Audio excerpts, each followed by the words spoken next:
ಮೈಸೂರು ಜಿಲ್ಲೆ ಪಿರಿಯಾಪಟ್ಟಣ ತಾಲೂಕಿನ ಪ್ರವಾಸಿ ಮಂದಿರದಲ್ಲಿ ಕರ್ನಾಟಕ ರಾಜ್ಯ ಸರ್ಕಾರಿ ನೌಕರರ ಸಂಘದ ತಾಲೂಕು ಘಟಕದ ವತಿಯಿಂದ ಹೊರತಂದಿರುವ 2025ನೇ ಸಾಲಿನ ವರ್ಷದ ಕ್ಯಾಲೆಂಡರ್ ಅನ್ನ ಪಶುಸಂಗೋಪನೆ ಮತ್ತು ರೇಷ್ಮೆ ಸಚಿವ ಕೆ ವೆಂಕಟೇಶ್ ಬಿಡುಗಡೆ ಮಾಡಿದ್ರು.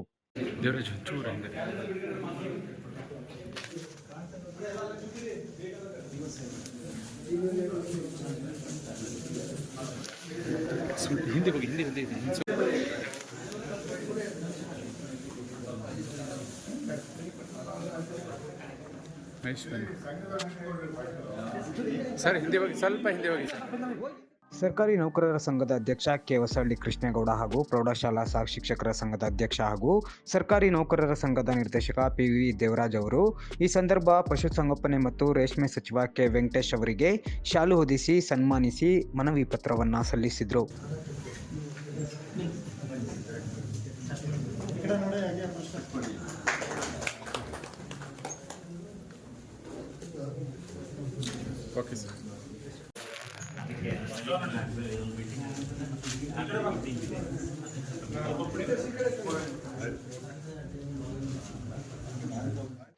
ಸರ್ಕಾರಿ ನೌಕರರ ಸಂಘದ ಅಧ್ಯಕ್ಷ ಕೆ ಹೊಸಳ್ಳಿ ಕೃಷ್ಣೇಗೌಡ ಮಾತನಾಡಿ, ಸರ್ಕಾರಿ ನೌಕರರ ಸಂಘದ ಕಟ್ಟಡ ನವೀಕರಣ, ಕಟ್ಟಡ ನಿರ್ಮಿಸಲು ಸಚಿವರಿಗೆ ಮನವಿ ಪತ್ರ ಸಲ್ಲಿಸಿದ್ದೇವೆ.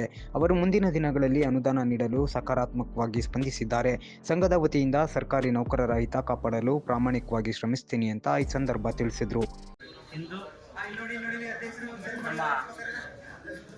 ಮಾನ್ಯ ಪಶುಸಂಗೋಪನೆ ಮತ್ತು ರೇಷ್ಮೆ ಸಚಿವರಾದ ಶ್ರೀಯುತ ಕೆ ವೆಂಕಟೇಶ್ ಸಾಹೇಬ್ರವರ ಒಂದು ಅಧ್ಯಕ್ಷತೆಯಲ್ಲಿ ನಮ್ಮ ಕರ್ನಾಟಕ ರಾಜ್ಯ ಸರ್ಕಾರಿ ನೌಕರರ ಸಂಘದ ತಾಲೂಕು ಘಟಕದ ವತಿಯಿಂದ ಕ್ಯಾಲೆಂಡರನ್ನು ಇವತ್ತು ಅವರ ಸ್ವಹಸ್ತದಿಂದ ನಾವು ಬಿಡುಗಡೆಯನ್ನು ಮಾಡಿಸಿದ್ದೇವೆ. ನಮ್ಮ ಸಂಘದ ಎಲ್ಲ ಪದಾಧಿಕಾರಿಗಳು, ನಿರ್ದೇಶಕರು ಎಲ್ಲರೂ ಕೂಡ ಈ ಒಂದು ಸಂದರ್ಭದಲ್ಲಿ ಹಾಜರಿದ್ದು ಒಂದು ಕಾರ್ಯಕ್ರಮವನ್ನು ಯಶಸ್ವಿಗೊಳಿಸಿಕೊಂಡಿದ್ದಾರೆ. ಶ್ರೀಯುತ ಮಾನ್ಯ ಸಚಿವ ಸಾಹೇಬರಿಗೆ ನಾವು ನಮ್ಮ ಸಂಘದ ವತಿಯಿಂದ ನಮ್ಮ ಬಿಲ್ಡಿಂಗ್ ನವೀಕರಣ ಮಾಡಿಕೊಳ್ಳೋದಕ್ಕೆ ಮತ್ತು ಜಾಗವನ್ನು ಅದನ್ನು ಭದ್ರಪಡಿಸ್ಕೊಳ್ಳೋದಕ್ಕೆ ನಾವು ಮನವಿಯನ್ನು ಕೊಟ್ಟಿದ್ದೇವೆ. ಸೊ ಆ ಮನವಿಗೆ ಮಾನ್ಯ ಸಚಿವರು ಸಕಾರಾತ್ಮಕವಾಗಿ ಸ್ಪಂದಿಸಿದ್ದಾರೆ.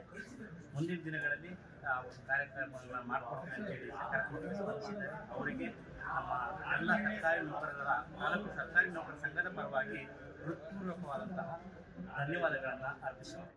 ಈ ಸಂದರ್ಭ ತಹಸೀಲ್ದಾರ್ ನಿಸರ್ಗಪ್ರಿಯ, ತಾಲೂಕು ಪಂಚಾಯತ್ ಕಾರ್ಯನಿರ್ವಾಹಕ ಅಧಿಕಾರಿ ಸುನಿಲ್ ಕುಮಾರ್, ಸಂಘದ ಅಧ್ಯಕ್ಷ ಕೆ ಹೊಸಳ್ಳಿ ಕೃಷ್ಣೇಗೌಡ, ರಾಜ್ಯ ಪರಿಷತ್ ಸದಸ್ಯ ದೇವರಾಜ್, ಖಜಾಂಚಿ ಶ್ರೀನಿವಾಸ್, ಕಾರ್ಯದರ್ಶಿ ಧರ್ಮಪಾಲ್, ಸಂಘದ ಹಿರಿಯ ಉಪಾಧ್ಯಕ್ಷರಾದ ಕೆ.ಆರ್. ಪ್ರಕಾಶ್, ರಮೇಶ್, ಆರ್. ಮಹೇಶ್, ಪದಾಧಿಕಾರಿಗಳಾದ ರವಿಕುಮಾರ್, ದೇವರಾಜ್, ಸಣ್ಣಸ್ವಾಮಿ, ಪ್ರಸಾದ್, ರಾಜು, ಪುಟ್ಟರಾಜು, ರಮೇಶ್, ಮಹೇಶ್, ವಿಶ್ವನಾಥ್, ಬಸವರಾಜ್, ಸಂತೋಷ್, ರಾಜೇಶ್, ರವೀಂದ್ರ, ಗಿರೀಶ್ ಸೇರಿದಂತೆ ಇತರೆ ಸದಸ್ಯರು ಹಾಜರಿದ್ದರು.